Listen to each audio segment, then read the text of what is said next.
Actually, my hair is pretty tough, like can break the comb. Anyway, I bet anyone here has participated in at least one task involving sports or video game. I play League of Legends, Dota, GTA, like Mr. Bill, Mr. John, Mr. Martin.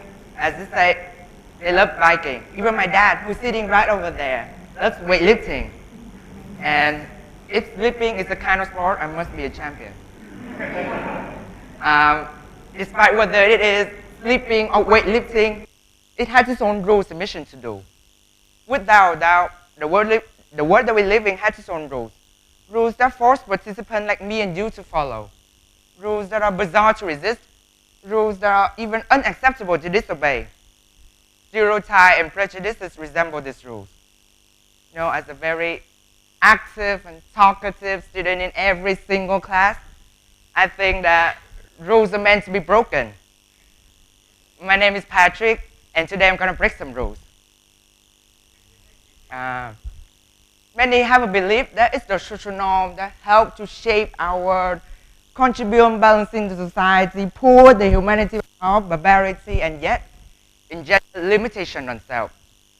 Limitation on self is the word I use to describe a fixed mindset, or another word, a mind unwilling to learn, to change, to adapt. The anxiety of incessant judgment inflicts us along our path. The fear of being isolated if we go against the art, or even the stress of associating that look at me, like I'm just part of the freak show, or just a few outnumbered effect of self-limitation. By having certainty within the mind, we can no longer strive for things that we love. And the expectation is one of the very first things that people think of when it comes to stereotypes, prejudices.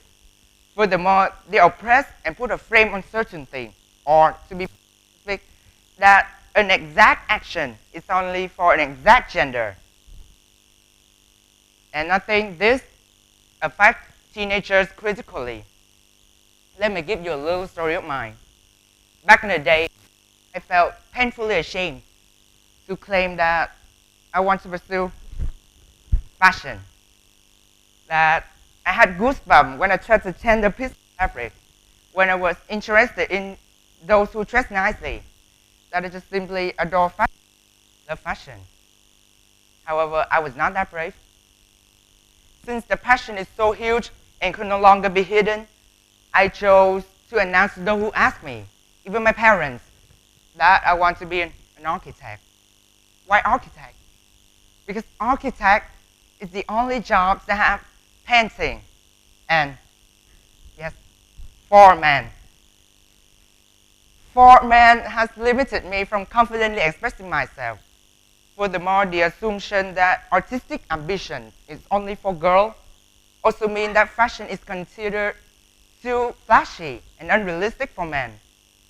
After a very long time of reading, researching, learning, processing, with the tremendous help from Mr. Matthew Russell, who's sitting right over there, I finally can say that fashion is for everyone. Fashion is indeed very universal and familiar in our life. Fashion is for everyone, everywhere, anytime, anything involves clothing. The boots that I'm wearing, the treasure that I'm wearing, the shirt that I'm wearing. The shoes that you're wearing, the treasure that you're wearing, the shirt that you're wearing. The pajamas that you wear when you go to sleep. The dress that you wear when you go to the nightclub. How on flick your makeup and your hair is even, my boring uniform that I have to wear in every school day.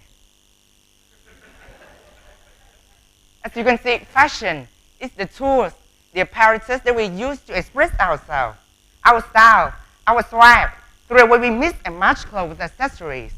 Since when women got the privilege to dress nicely, well, men can't. The desire for beauty should not be restricted to any gender. I'm going to use a slightly offensive example. If you are short, like me, I barely, 1.60 meters, barely. Let me introduce you. This thing that I'm wearing now is a boot, a 10-centimeter boot, or 4 inches boot. It's tough. It's hard to walk.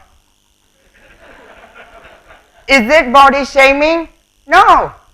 Is it insecurity? Hell no. It's a desire for beauty. Now let me extend it to a broader field. Luxurious brands like Chanel, Yves Saint Laurent, Tommy Hilfiger, Hugo, Calvin Klein, the majority of designers are male. Also, if anyone has a problem with men cannot do woman's job, well then they must audacious, reckless, stupid enough to confront Mr. Gordon Ramsay, one of the best and highest paid chefs in the whole wide world. Also, meet Miss Ronda Rousey. Shame on those who say that women cannot get the man's job done. She defines beauty and tough. Also, during World War II, it is the woman who get the man's job done, both at factory and at housework. Oh no, there will be people that genuinely adore you. They're going to support you no matter what, regardless of the decision that you make, regardless of the gender you are.